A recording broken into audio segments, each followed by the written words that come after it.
Dennis Prager here. Thanks for listening to the Daily Dennis Prager Podcast. To hear the entire 3 hours of my radio show, commercial-free, every single day, become a member of Pragertopia. You'll also get access to 15 years' worth of archives, as well as the daily show prep. Subscribe at PragerTopia.com. Hello, everybody. I'm Dennis Prager. The bill just passed an ode to Orwellian Newspeak called the Inflation Reduction Act. We spent $750 billion and it will reduce inflation. What percentage of Americans know that that is a complete lie?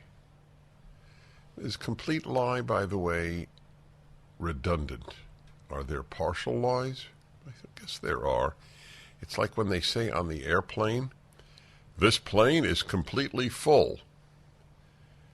And I always thought, what does the completely do that full doesn't do? But that's the way I think, and I don't think that I am in the majority in that particular regard. One of the things of this horrific, corrupt bill of hundreds of billions of dollars to enrich people who work on electric cars, which are, the more I know, the more I am opposed to electric cars. The damage done by the lithium battery alone, by mining for lithium, is reason for moral people to oppose electric cars. I never did before. Never did. I thought that they were a marvel. I didn't want one for whatever reason, but I thought that they are a marvel, and they are a marvel. They are a technological marvel. But don't delude yourself into thinking that you're helping the world by driving one.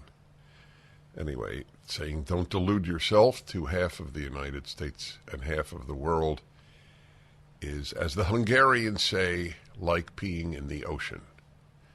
And for those of you who don't see the analogy, peeing in the ocean does not affect the ocean. That's the point. Part of this horrific, corrupt bill passed by one vote, and not even a vote of a senator, but a vote of the Vice President of the United States. All because of Georgia, the two runoffs that went over to the Democrats. I begged we can play. I'd like to find some tapes of that show. Shows, not show. Shows in which I begged President Trump, then former President Trump, please. Was he then former President Trump? I don't recall. Please go to Georgia. Please make it your priority to get the vote out so that at least one of those two seats goes Republican.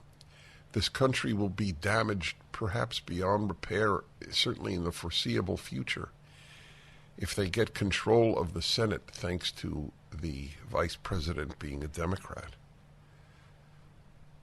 And he didn't. He was preoccupied with his anger over believing that he was cheated out of an election. He may have been. But I knew then that the priority of him, who was so influential, had to be Georgia. The priority of every Republican had to be Georgia. That's by losing the two seats, we have this horrific bill. 87,000 people will be hired for the IRS. In the New York Sun, a site you should be aware of, David Harsanyi has a very important piece. Beware the IRS hiring spree. Adding 87,000 new employees is the biggest expansion of the police state in American history. That's what it is. It's a police state. There is no Democrat in office. Well, that's not true. Maybe Sinema and Manchin. 99% of Democrats in elected office have no problem with the police state, so long as the police are working. The police state is working for them. Which, who else are they going to work for? Conservatives? I think conservatives are interested in a conservative police state. That's just the lies of the people who want a left-wing police state. 87,000 people. What will they do? According to the most dishonest man to hold the presidency of America, there is no close second, not even Donald Trump. They will be hired in order to go after cheating billionaires and millionaires. Won't affect you. And people who are not billionaires or millionaires actually believe that.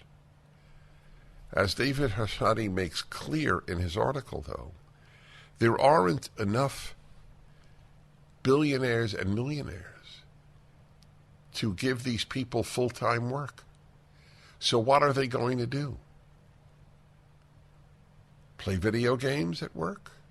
I wish they would, actually. It would be a good thing, actually. It's like if your kid is inebriated in college, as much as I loathe alcohol, it might be better, if they don't become an alcoholic, that they be inebriated than listen to what their teachers tell them. I would rather them be on video games, as much as I'm not a fan of constant video games. The federal government already collects $4 trillion, $100 billion in taxes. I speak before you as one of the citizens who, between California, state tax, and federal tax, I pay half of all the money I earn to the government. I work for the United States government from January 1st to June 30th every year.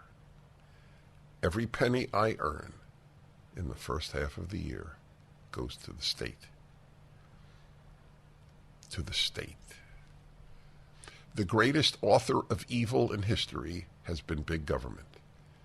There is no century that rivals the 20th century in barbarity, bloodshed, enslavement, torture. And it was all done by big government. Nobody points this out to your children. Nobody points this out to anyone, basically. As governments expand and expand and expand and expand, and people are okay with it. On the left, people think their danger is Christians. Christians are the big danger. White Christians in particular, white male Christians, really. White, cisgender, heterosexual Christian males. The worst. Not big government. No, not big government. The Christian. In the lying world of the left, there is no term for Christian hatred. There is for Jewish hatred. There is for Muslim hatred. There is for alleged trans hatred. But the biggest hatred in the world today, Christian hatred.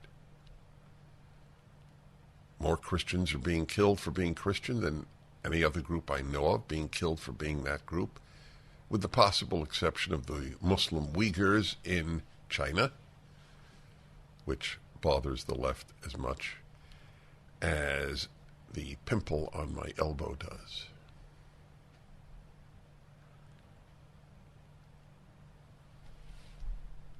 Only a statist could believe that our federal government, which already collects $4 trillion a year, $12,300 for every citizen, supposedly needs 80 battalions of new IRS corps. the greatest expansion of the domestic police state in American history. The average American, he writes, has less reason to be concerned about cops with guns, though the IRS is looking for special agents who can, quote, carry a firearm and be willing to use deadly force if necessary, than they do bureaucrats armed with pens who are authorized to sift through their lives. What is going to happen with these people? The greatest calamity, the election of Joe Biden, and even worse, perhaps, the Democrat-controlled Congress. Rising interest rates, stock volatility, out-of-control inflation. People are concerned about what the future holds financially. This is Dennis Prager for AmFed Coin and Bullion. There's no better time than the present to move a portion of your IRA into precious metals. Gold and silver IRAs are more popular than ever, and dealers are advertising heavily for your business. You should know there's a right and a wrong way to set up your precious metals IRA. Mistakes could cost you hundreds of thousands of dollars in IRS fines. Nick Grovich, man I completely trust, owner of AmFed Coin and Bullion, has agreed to send you a concise report about how to set up your IRA and how to get the best bang for your buck. Nick and his team will be happy to help you set up your precious metals IRA or review your current account. Call AmFed Coin and Bullion 800-221-7694 for your free IRA report and all your precious metals needs. AmericanFederal.com. That's AmericanFederal.com. It is an ode to the distorted understanding of the world that people don't fear big government. The indispensable agency of evil on earth. If you don't have big governments, you don't have genocide. The 20th century saw overwhelmingly among genocides communist, then Nazi, and then the Ottoman Empire vis-a-vis the Armenians. And the only non-governmental, non-big government mass killing, genocide-like, were the Hutus' massacre of the Tutsis in was it Rwanda? An unbelievable evil, with the United Nations playing its usual role of helping murder. United Nations is another wasteland. Big, because it's big. People love big. Sounds great. United Nations. Do you ever know of any? Have you ever encountered a misnomer of that grandiosity in your life? What is united about the United States and Communist China? Well, the truth is, under Democrats, there is a model there. The lockdowns were the proof. Reading Naomi Wolf's book on this, just verifying what I said from the beginning, within a month. But the lockdowns were preparation for a police state, a rehearsal for a police state. Please understand, at least half of America does not fear a police state, and in fact welcomes it. This is the saddest thing I can tell you, because my belief in my fellow American has been shaken. At the same time, it is my fellow American, more than any other group of people on earth, that is fighting back. But the damage done to the American spirit by the left, the crushing of the American spirit, the acceptance of the police state, nobody would have predicted a generation ago. Sweet land of liberty. That's how we regarded ourselves. To give you an idea of how pervasive the left destruction is, I have a story here from the New York Post that would have shocked people. Shocked. It won't shock one of you. Well, it didn't shock me. It's disorienting, but it's not shocking. Fargo, that's Fargo, North Dakota. Okay? Can't get more heartland than Fargo. School board drops Pledge of Allegiance over under God phrase. A North Dakota school board has nixed reciting the Pledge of Allegiance before each meeting, deciding it didn't align with the district's values. Gives you an idea of what power there is in the conquering of school boards. I wonder if the average voter in Fargo agrees with this. The Fargo School Board voted 7-2 on Tuesday to drop the pledge from the start of its bi-weekly meetings because members didn't feel it was inclusive. Wasn't inclusive. Wow. Taking issue with the phrase under God, according to North Dakota newspaper Forum. Board member Seth Holden said that because the word God in the text of the Pledge of Allegiance is capitalized, the text is clearly referring to the Judeo-Christian God, and therefore it does not include any other faith, such as Islam, Hinduism, Buddhism, all of which are practiced by our staff and students. Yes, indeed. I think about it. How did I miss that? The number of Hindus in Fargo. You got to believe it's a real issue. By the way, I know something about Hindus and Hinduism. Been to India 4 times. I don't know why a Hindu would object to God capitalized. Hindus don't believe in a God of the universe. And Muslims don't believe in God. Their whole point is to translate Allah as God. Right? Allahu Akbar is always translated not as Allah is the greatest. By the way, it's the greatest. I know some Arabic grammar. It's not Kabir, which is great. It's Akbar, which is greatest. But anyway, just for the record, they don't translate even that part right. It's Allah is the greatest. But it's always translated by the same crowd that wants to drop the pledge as God is as God is great. Muslims don't capitalize God.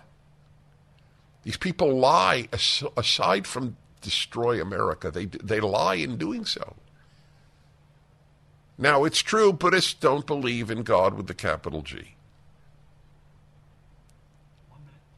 I used to have Buddhists on my show, my first show in radio 40 years ago for 10 years. Spoke to members of every faith on a panel. I would invite people of every religion on earth. We had every religion on earth, of which I am aware, except Jehovah's Witnesses, who just didn't respond to requests. I'm not blaming them. It was bureaucratic, but I had everybody. And it's hard for me to think that a Buddhist would object to Americans saying God with a capital G. Fargo, North Dakota. Towels just don't seem to dry you anymore. They feel soft and lotiony in the store, but you get them home and they don't absorb. Well, Mike Lindell at MyPillow found that out around 2006, and towels changed forever. He found the best towel company right here in the USA. They have proprietary technology to create towels that feel soft but actually work, and that happens to be true. I use them. They are all made with USA cotton, and they come with the MyPillow 60-day money-back guarantee. 6-piece set, 2 bath, 2 hand towels, 2 washcloths. Regularly $109.99, now $39.99. Just go to MyPillow.com and click on the new radio listener specials and get deep discounts on all MyPillow products, including the towels, by entering the promo code Prager, or call 800-761-6302 for these great radio specials. MyPillow.com, promo code Prager. Hey there all, Dennis Prager here, 1-8-PRAGER-776. Listen, you want to help the country, help PragerU. Prager University has over 1 billion views a year. It is mostly young people. 60 or 65% are under the age of 35. It's always a little tough for me because PragerU and I share the same last name. So I'm drop self-conscious, which I shouldn't be. It's a little stupid. It wasn't founded in order to help me. It was founded to help this country, and it is indeed many countries. We have 20,000 young people. We are influencing people profoundly. The left hates us because we're very sophisticated and very calmly set forth the case for Judeo-Christian values, American values, liberty, capitalism, smaller government, all the moral things that work. We believe in the ideal of the nuclear family, of a married mother and father and children. We don't have a word against others, not a word. We have gay presenters. We have straight presenters. We have presenters of, I think, every race. But we are all united by a shared belief that this country's founding ideals are the best ideals ever. This ends the week of a matching gift. In other words, if you give anything, it will be doubled. Donors have agreed to do that. I don't care if it's a small gift, but please give something. You have to help the fighters, and we're fighters. PragerU.com, 833-PragerU. I think what stops people is not, especially this audience, which really are the founders of PragerU. PragerU started 10 years ago, thanks to my listeners. I think it's really just inertia. It's tough to pick up the phone or go to the website. It's not tough at all, obviously, but it's tougher than doing nothing. Please don't do nothing. PragerU.com, 833-PragerU. So I was reading to you about Fargo, North Dakota. The school board dropping the Pledge of Allegiance, which they had been saying, because it says under God, and it doesn't include, according to them, Muslims, Hindus, Buddhists, all of which are practiced by our staff and students. Wow. If I were in a Buddhist country, is Thailand? I think Thailand is a Buddhist country. And their pledge was in keeping with the Buddha's great principles. Would I object to it if I were a non-Buddhist citizen? Of course not. Unless the majority culture is evil, I want the majority culture to have its culture. Do these inclusivity fascists, do they hold this for other countries? Do they object to having the Muslim crescent on many Muslim countries' flags?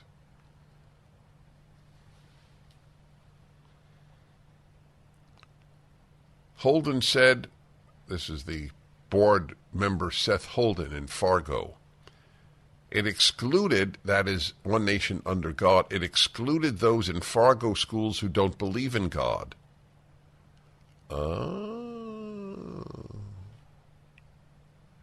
Well, they don't have to say the words. And that would solve that. Why does a country founded on the principle that it is the Creator who gives us our inalienable rights, it's in the Declaration of Independence, why does that country have to drop that fact or that belief? Because there are people who don't believe it. I pledge allegiance to the flag of the United States of America. What if you don't believe in flags? I'm not being cute.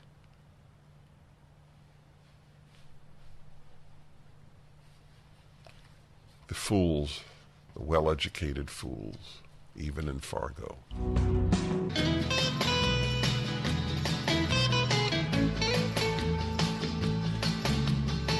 Happy, happy, happy hour. Yes, it is. It's the happy. The second hour of my show every Friday.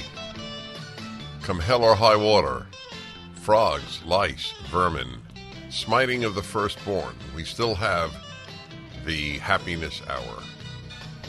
It's precisely most needed when there's crisis. So join me. It's the happy hour. Yes, it is. My friends, since 1999, the 20th century, the century after the 19th. Think about it. This show began in the century following the century in which the Civil War took place. That is how long-standing the happiness hour is. If you could see my technical director's face, engineer Sean, you would see a face that radiates being impressed. This dazzled him. My friends, happiness is a moral virtue, and you are obligated to act happy even if you don't feel it. You cannot inflict bad moods on the innocent. Yeah, I usually say on other people, but I like that, on the innocent. Yeah. My wife has an interesting theory. In most instances, you're lucky if you're married to a predictable person. Now, she doesn't mean predictably bad, predictably moody, but predictable, that you pretty much can expect today what you've had in the past and that you've liked, obviously. That's a good one because we think it's exciting when something isn't predictable. That's not correct. It's not exciting. It's walking on eggshells. When you can't predict how a person will react, you're walking on eggshells. Today's subject is my long-standing thesis on the difference between religious and secular education, except I will not be talking about the moral, I will be talking about happiness. Wherein, in regular schools, you are taught that your problems emanate from society, from capitalism to racism, and in a religious school, at least a good Christian or Jewish school, many of them stink,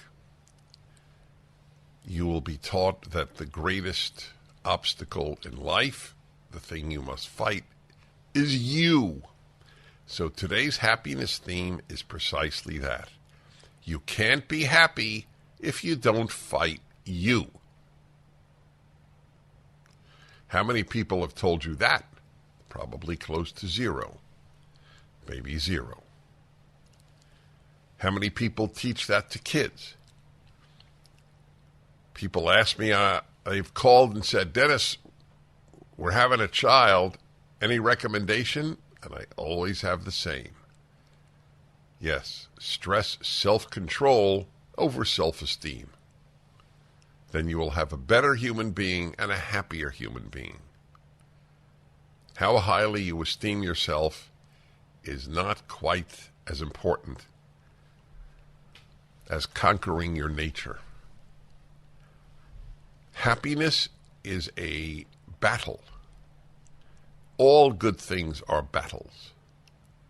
If you fight your nature, you'll be a happier human being. That you will be a better human being is one of the most essential elements to my teaching about morality. But this is not the morality hour, this is the happiness hour. I think happiness and morality are related, but that's beside the point. Were you taught to fight your nature? Did you teach your children to fight their natures? I doubt it. We have more unhappy people, according to everything that I have read on the subject. A greater percentage of young Americans are depressed than ever before, especially young women. There are many reasons for that. The biggest is feminism. And that's a different subject for another time. Probably a worthy happiness subject. Does feminism make women happier? Good one. I like that. I got to put that down. Sean, would you put that down, please? Does feminism make women happier? I think we should schedule that for sometime in January. We're booked. We're booked solid till then. Actually, we're not, but it tends to work out that way. So many depressed people, so many unhappy people, and so many people who have not been taught to battle their natures. On the contrary, what are people taught is to follow their natures, like follow your heart. In general, I think follow your heart is about as awful a recommendation for either goodness or happiness that I could give. Follow your heart. Now, there are times you should follow your heart. If your heart craves Italian food tonight, by golly, if you're going to go out anyway or order in, make it Italian or even cook your own. I have no problem in letting your heart determine what culinary nationality you will choose. Or, well, actually, that might be cultural appropriation. Among the stupidest notions in a world of stupid notions. Cultural appropriation. Whew. I can't think of anything nicer, actually. People wanting to take elements of another culture. Isn't that beautiful? But we live in a world where beauty is ugly and ugly is beautiful.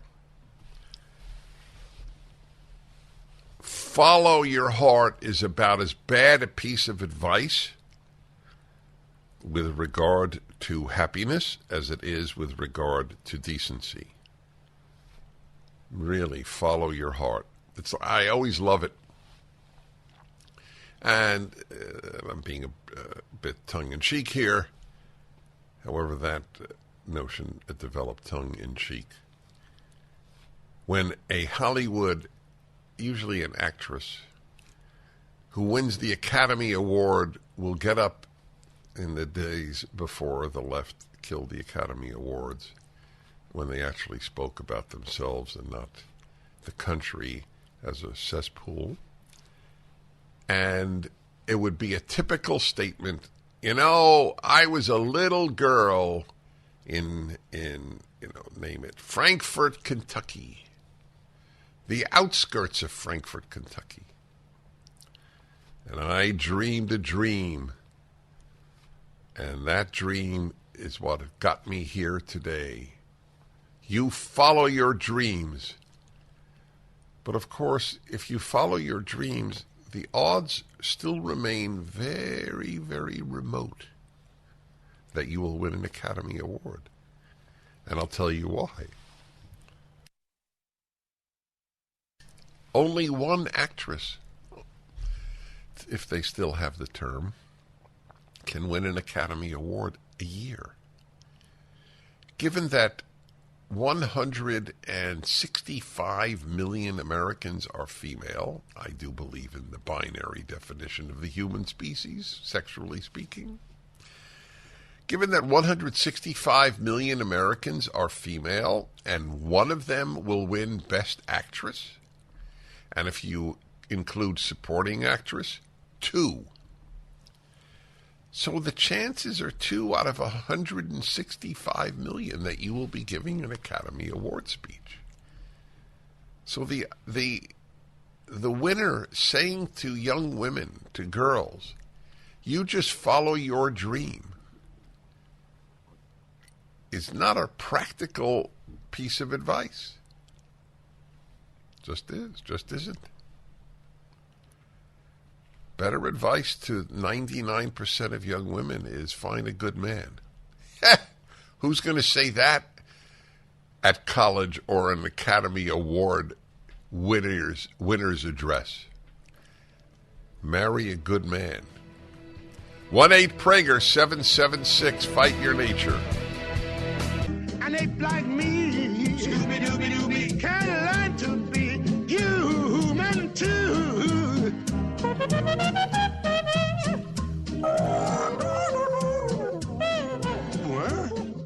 Hi, everybody. Happiness Hour subject is a biggie. They're usually biggies. If you don't fight your nature, you can't be happy. Nobody comes into this world with a ready-made nature for a happy and productive life. You have elements of it. Everybody's a mixed bag. Well, almost everybody. So there are parts of your nature which you don't have to battle. Some people are naturally hard workers, so they don't have to battle laziness. I did. I've had to battle laziness. Part of the reason I'm so productive, because I'm so aware of the ease with which I could lapse into just having fun. I don't mean parties. I never found parties fun, to be honest. Or drugs.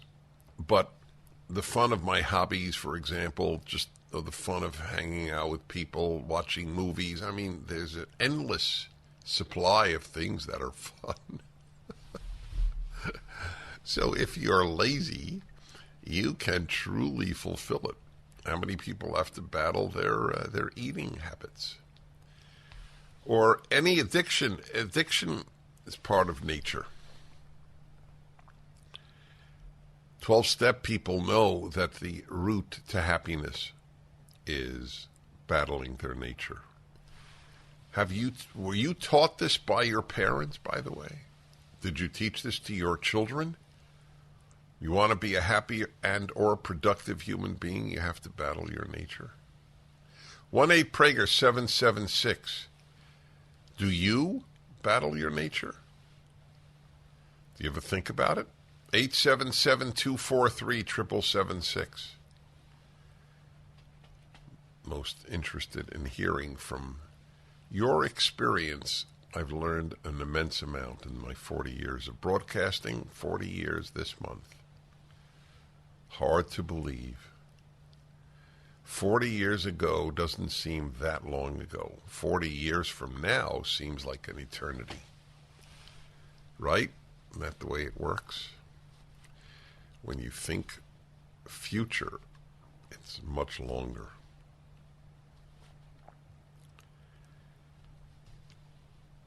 I have talked about the battle against one's nature, or with one's nature, as a major, if not the major theme in terms of making a moral individual and a moral world. But I have not addressed the issue directly as a theme for a happiness hour. It's probably for many, especially younger people, let's say people under 40 or 50 even, it just might be a different vocabulary than they're used to. I have to fight my nature? What does that mean? It means that if you give in to your nature, you won't be productive or happy. And we all have a nature. Some kids are born sweeter than others, right? Some kids are born more altruistic than others. Some kids are born with, as I said just before, they're natural workers.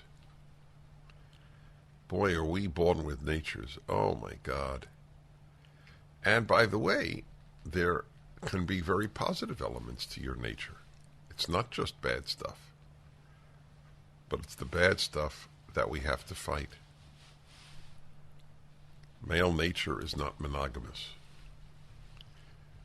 To have a happier life, he has to be faithful to his spouse. Women's nature is generally to let emotions dominate.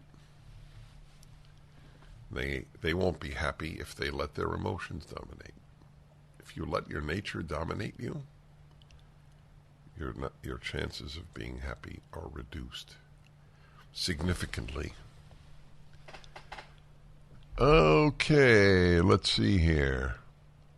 Good. Colleen in Pittsburgh, hello. Do we have the phone lines on, Sean? Hello. Now I hear you. Hello.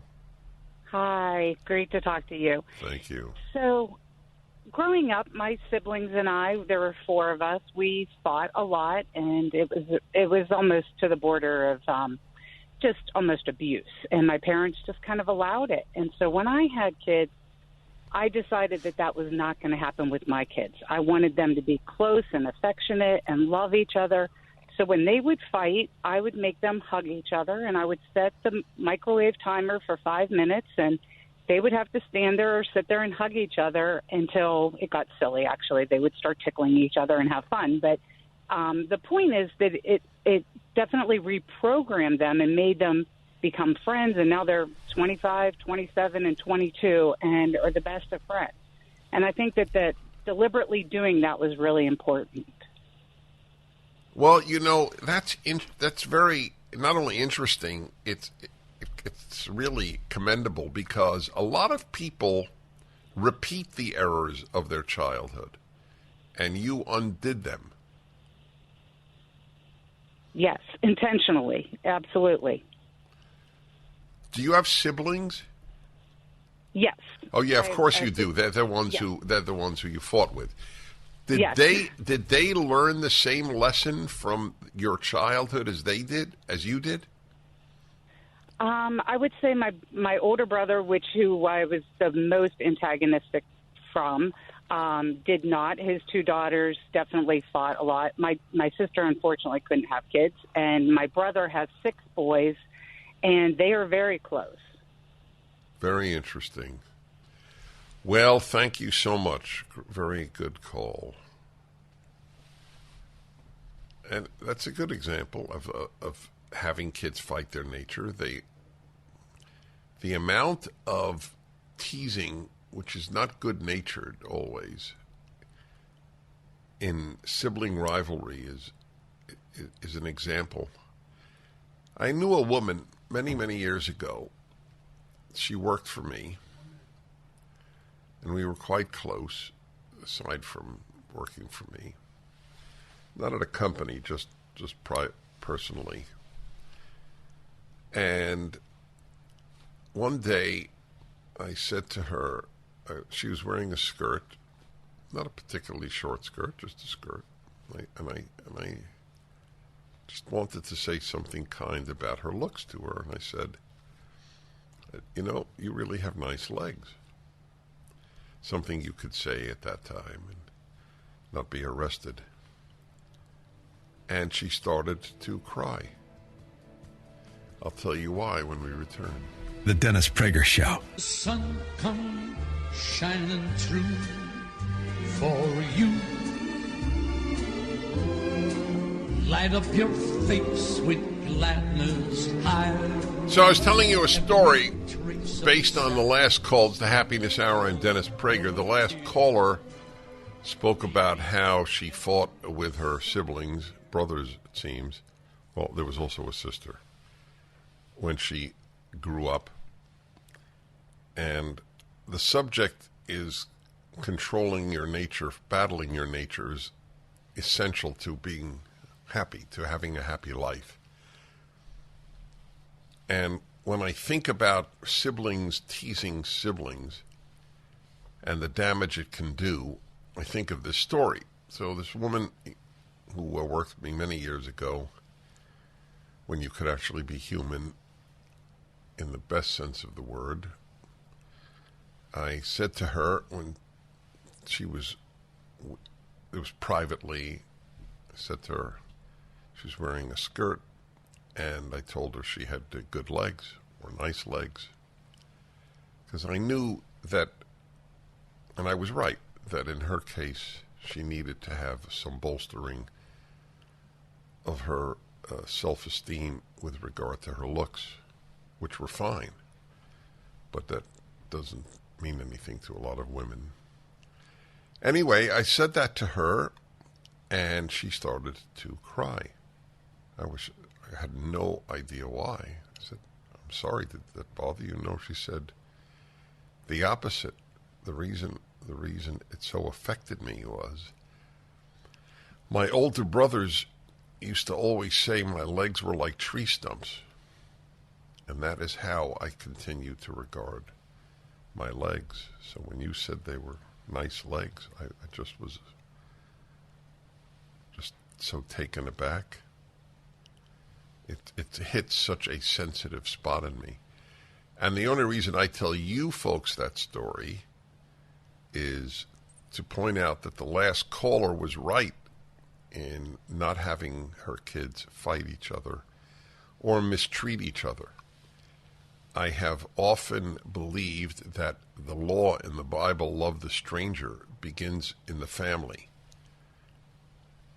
For all intents and purposes, most people live with strangers when they are living with family. Friends are not strangers. Family members are often strangers. We choose friends based on their similarity to us. I don't mean personality-wise, but how they think and how we get along with them. But family members are given, not chosen, and so that's really the stranger in your midst. Your brother or sister, or perhaps parent, or perhaps child. 1-8-PRAGER-776. This is part of another thesis of mine, that you have to pursue happiness to be happy. A lot of happiness writers are against the notion of pursuing happiness. I don't know what the hell they're talking about. They say that happiness is a byproduct of other things. You can't pursue it directly. So you pursue it indirectly. What's the difference? People have thoughts that are not very convincing to me. All righty, everybody. Jay in Irvine, California. Hello. Hey, Dennis, can you hear me? I can. Wonderful. You know, the thing that strikes me about this, though, it can be a little misleading, I think, to say to people, never follow your nature. There are times when following your nature is good, and it requires individual judgment and balance. I'll give you an example. I know of someone who grew up in a Jewish neighborhood in New York, and where the culture was, and I'm quoting, you're either a doctor, a lawyer, or a failure. But he said, no, that's not my nature. My nature is I want to go on the radio and teach people how to be good. That was me. I know that. That was good. That was a good line. Stay with me, and I will respond to you, since I know me very well, and I thought that was adorable the way you put it. I have to commend you. I have battled my nature and followed my nature. I didn't say that there's no element of your nature that you can follow. But if I didn't battle my nature, I wouldn't be here today. The Dennis Prager Show. Let Dennis be Dennis. Da-da-dee, da-dee. All right, Dennis, enough. It's the hour you set the agenda, my friends. Whatever's on your mind about you, about me, about life, about death, about fountain pens, classical music, cigars, What else, John? Photography and audio equipment. Enjoy the music.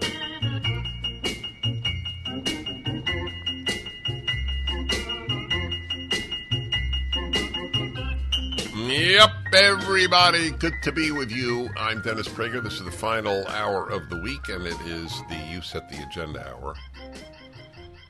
Whatever's on your mind, don't be insulted. People are too quickly insulted these days.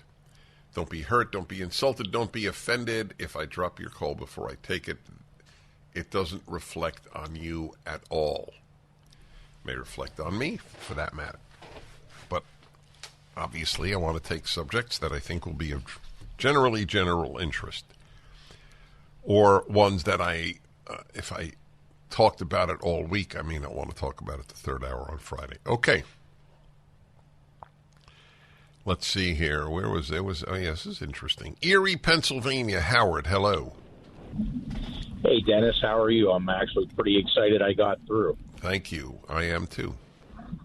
I listen to you every day on my lunch half hour, and I tell my coworkers that I'm going out to my vehicle to listen to right-wing radio. So, how do they react?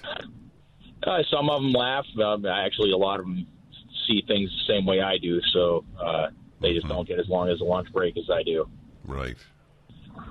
So, hey, so my question was, now I don't want to put words in your mouth, but I listened to you all the time, and I thought the one time I had heard you say you don't believe in hell. Now, is that a typical Jewish belief, or is that yours? And if you don't, why not? And what happens to people who probably deserve hell? There's some pretty wicked. So it's very interesting to me. It's very interesting to me how you might have thought you heard that, since if there's no hell, I would be an atheist. If God doesn't punish the bad, I believe it. It is it's one of the fundamental 13 beliefs of Judaism, as described by the greatest Jewish thinker who ever lived, Maimonides. It's literally reward and punishment after life is one of the 13 principles of the Jewish faith. But you don't have to give a damn about the Jewish faith. You just have to give a damn about justice. If God doesn't punish the bad and reward the good, he's worthless. I agree with you 100%, and I'm glad that is the way it is, the way you see things. It's 100% what I believe, and I just maybe I misheard. I must have. Maybe you confused it with the devil. That I didn't believe in the devil. Maybe that's what you heard. That could be possible. Right. Although I'm even on that a little bit. Yeah. Well, that's not a traditional Jewish belief, and I take my religion seriously. There's no independent supernatural force of God. Isaiah 45:7 actually says God has made both good and evil. So I've had a difficult time with any, again, supernatural force other than God. But I will say that the last 2 years have made me more receptive to the belief in the demonic.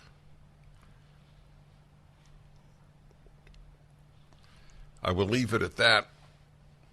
The last 2 years have had a big impact on me. Let me put it to you that way. It has increased my faith in the Judeo-Christian value system.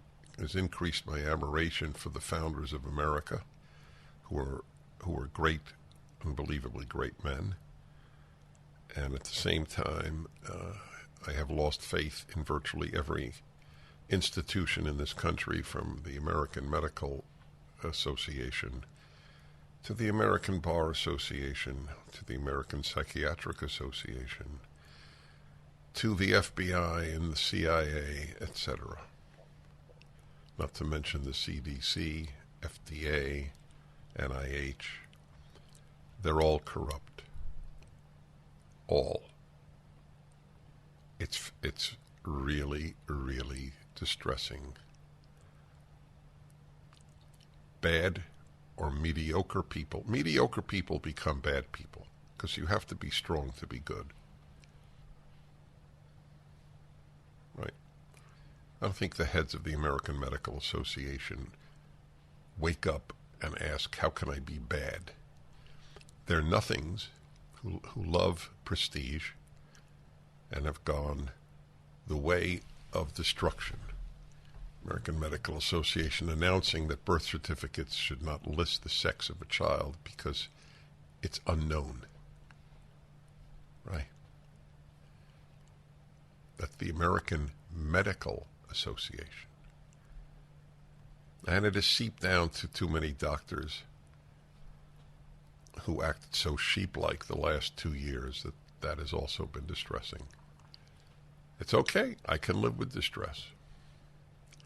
But I have seen the demonic at work as well. The World Economic Forum is demonic. I never said this. I never thought this before 2 years ago. Maybe I should have, by the way. It is a force for pure, undiluted evil on earth. Read Naomi Wolf's book about that. Lifelong feminist liberal. Okay, let's see here. Northridge, California. Mitchell, hello. Dennis. Yeah. I've been thinking about your interview with Alan Dershowitz on Wednesday. It was remarkable. And in light of his book on integrity, I'm curious, did you ever ask him how he squared using his considerable legal talents and experience to help acquit a man everybody old enough to brush his own teeth knows murdered 2 people?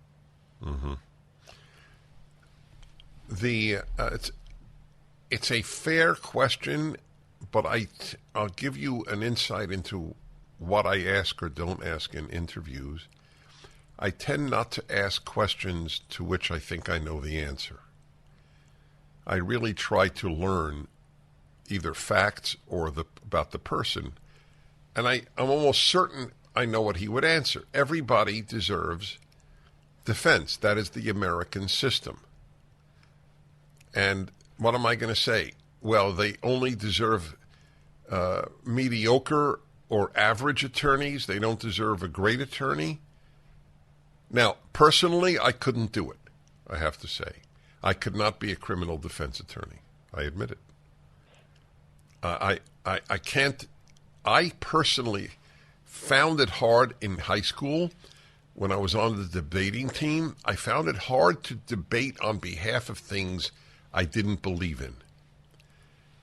I am at one with what I believe. If I believe that the man I am assigned to defend is scum and murdered people and tortured them as well,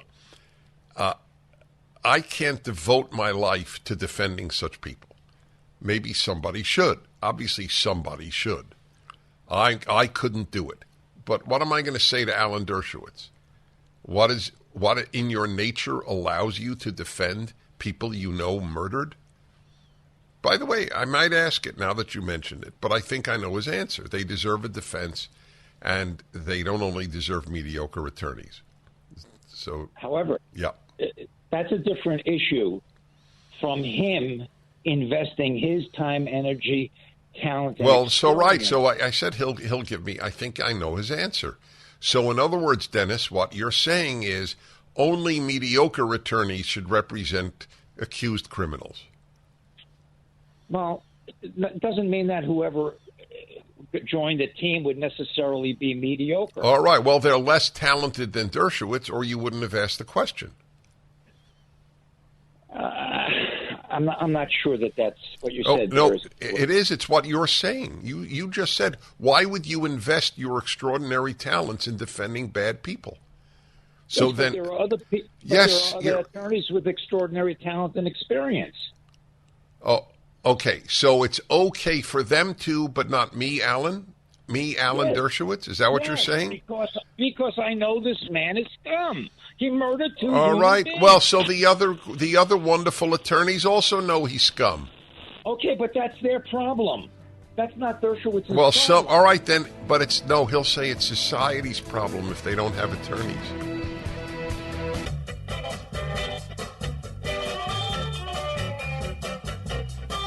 Hi, everybody. Dennis Prager here.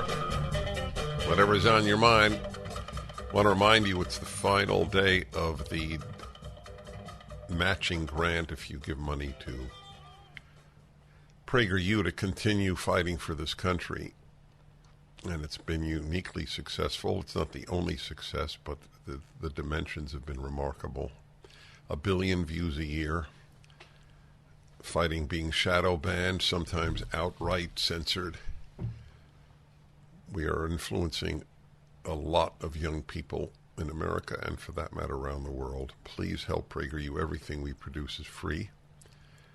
It's all made possible by donations. If you give $10, it'll be $20. If you give $1,000, it'll be $2,000. But you have to help the fighters. PragerU.com or call 833-PragerU. This is fundraising month for Prager University. Look at that. I know who that is because he raised that issue with me before. Anyway, I'm going to go to a different call. Nancy in Pittsburgh. Hello. Hi, Dennis. It's your Yinzer friend from Pittsburgh. What? Oh, Yins? Is that what you just said? Yinzer, yeah. Yeah. I don't think anybody except Pittsburghers and I know what that means. We had to explain it to you. That's right. Totally. Of course you did. So people in Pittsburgh say yins, meaning y'all. I guess. I personally don't use it, but yeah, it's something we say here a lot. Right. Yins, yeah. All right. What's on your mind? Apparently we take pride in it. Well, I called to find out your opinion on the purpose of people. Why do you think God created people? So I will disappoint you and everybody listening by saying I don't know. And I'm not troubled by the fact that I don't know, because I know what God wants me to do much better than I know about why God created us. Do you know why? I don't know why. Right. So I don't think it should trouble us. I mean, people... It doesn't trouble me. It's just I'm curious. I'm curious, too. I couldn't agree with you more. You and I are on the exact same page. I am very curious, and when we meet, I will ask him, and I'm not sure I will understand the answer. It might be in the divine mind, but in any event, I don't know the answer. Why did God create human beings? Maybe, I know it sounds anthropomorphic, but maybe God was lonely. I know that that's bizarre. How could God be lonely? But that raises another interesting question. Does God have human emotions? Well, God's not human. But if God does not have human emotions, then that means we can do things God can't do. I can get angry, but God can't. I can get lonely, but God can't. Maybe that is true. So I don't speculate on those matters. I have an answer from medieval Jewish philosophy, 3 words in Hebrew, more words, it's translation to English, that I find pretty much, I find that these words answer the problem for me, at any rate. Lu Yedativ Hayitiv. If I knew him, I'd be him. I don't know him. It's like your dog will never understand you, and we will never understand God. We have ideas about God, and some of them are given by God himself. But I don't have an answer to why. I mean, what answer could possibly be fully persuasive? a lot of people say we were created to glorify him. But I know the words, but I've never understood the sentiment. That maybe our task is to glorify God, and I agree with that. But it's not why we were created. So that was a good one. I agree with you. And let's see, Naperville. I always forget if it's Naperville or I think it's Naperville, Illinois. Is that right? It is Naperville. You got it correct, sir. Good. Oh, let me say your name, Glenn. Hi, Glenn. Hey, Dennis. So, yeah, I heard the previous caller about an hour and a half ago talking about how the Constitution doesn't acknowledge God, and thought it would be worth mentioning a few provisions. If anybody has a Bible handy, they could look up Deuteronomy 17:6, followed by Article 3, Section 3, Paragraph 1 in the Constitution. It's the identical provision regarding capital punishment requiring 2 or 3 witnesses. Another scripture is Isaiah 33:22, and we'll see that there's 3 distinct ways that God governs. God is a judge, God is a lawmaker, and God is a king or an executive. And this provision is where Montesquieu, or the scriptures where Montesquieu came up with the idea of these 3 separate, distinct branches. Article 2 of the Constitution has what's called a Sundays Accepted Clause. That is, when a president chooses to not sign a bill, it is automatically vetoed after, I think it's 10 days. I don't remember the time lapse period, but Sunday does not count towards that period. And the Supreme Court has ruled numerous times that the exception for Sunday regarding the veto is proof that this is a Christian acknowledgement regarding the Sabbath. It was assumed that the president would not be serving in office. He would be attending worship. All right, these are good. These are good examples. I would like, send me the whole list. It doesn't trouble me that God by name is not mentioned in the Constitution. As I said, God is not named in the parking code or driving code either. But so what? The whole foundation is that our rights come from God. That's in the Declaration of Independence. There were fast days called by the presidents. Washington's farewell address says that without the foundation of religion, we will have no morality in society. And unfortunately, it turned out to be largely prophetic. As you see the immoral, truly cruel things done to children by so many teachers, principals, and doctors on the trans issue and the non-binary issue. Hey, everybody. Absolutely my favorite part of the day during August is when I get to speak to a PragerFORCE member. PragerU has an international body of young people, 20,000 around the world. I had a memorable talk with a Japanese member earlier this week. And now we go back to America. Lilah Burger. Let me get that. Yes, sir. That's what I did. Hello. By the way, you can see Lilah. You can also Hi. see me, but I assure you, members of both sexes will be more riveted by Lilah than by me. At the Salem Podcast Network. That's where the show is actually videoed. Anyway, Lilah Burger, you are a live wire. I just met you now. Yes. And how old are you? I'm 23 years old. I just turned 23. And I just got my master's degree. So In what? Great time. In business administration. So you are a pianist, singer, and have a BA in business. Yes, master's. And now it's I'm sorry, masters. That's right. Where did you where did you go out of just I went to Marymount California University. And what was it, a 2-year program?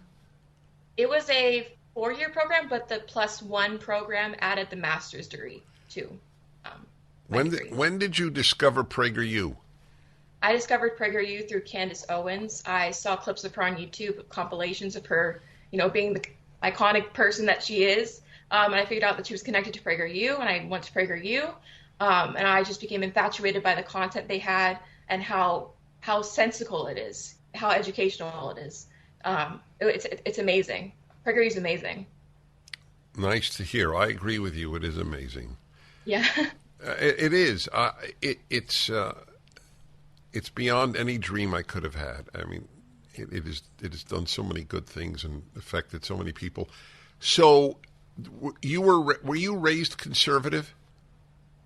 Yes, I think I was subtly raised conservative, but I came to my senses that I was actually conservative in high school. There was actually a Republican club, which I joined, and at the time there wasn't a lot of tension regarding that side of the political spectrum, but I found out through my past friend that, yeah, I'm conservative. I'm definitely conservative. By the way, I want to actually react to that statement that at that time there wasn't that much tension about that part of right. In other words, so if you're 23, you're in high school. Let's say we'll say 16. You're telling me, if I hear you correctly, that just 7 years ago, you could be outspokenly Republican in your high school, pay no price, but that's not possible now. Not possible now, unfortunately, for colleges and high schools alike. So I want people to understand the speed of the crushing of dissent in America. It didn't take a generation. It took a few years. So if you were back there now and you were, first of all, do you know if your school has a Republican club? I would probably guess that it has been completely eliminated because nobody would join. And, you live in California. I'm sorry, I spoke over you. You live in California. Go on. And I would think that it would be completely eliminated by now. I'm not sure. But if I were to be at my high school that I went to right now and proclaim these conservative beliefs, I would be completely berated. Completely berated. People would look down upon me. They would not treat me right at all. They would not treat me well. So I'll ask you another theoretical question. If you went back to if anybody went to your high school and asked every student there, how many genders are there? What do you think? How many would say 2? Not a lot. Not a lot, because young students are being conditioned to think that there are multiple genders when they're actually biologically 2. It's very sad. I would say less than 5% of people would probably. What percentage do you think would answer this question with the following answer? It's wrong. Is it right or wrong for a biological man to compete in girl sports? It is completely now wrong. It is. It's common sense. No. I know what you would say. What would they say at your high school? Again, it's a theoretical. I think they would say, be more accepting. Right. Feminism. It's so twisted. There's so many things that they would go off on. Lilah, I'm going to come back to you in a moment. You're a delight. And folks, please go to PragerU and help us out. Dennis Prager here. Thanks for listening to the Daily Dennis Prager Podcast. To hear the entire 3 hours of my radio show, commercial-free, every single day, become a member of Pragertopia. You'll also get access to 15 years' worth of archives, as well as the daily show prep. Subscribe at PragerTopia.com.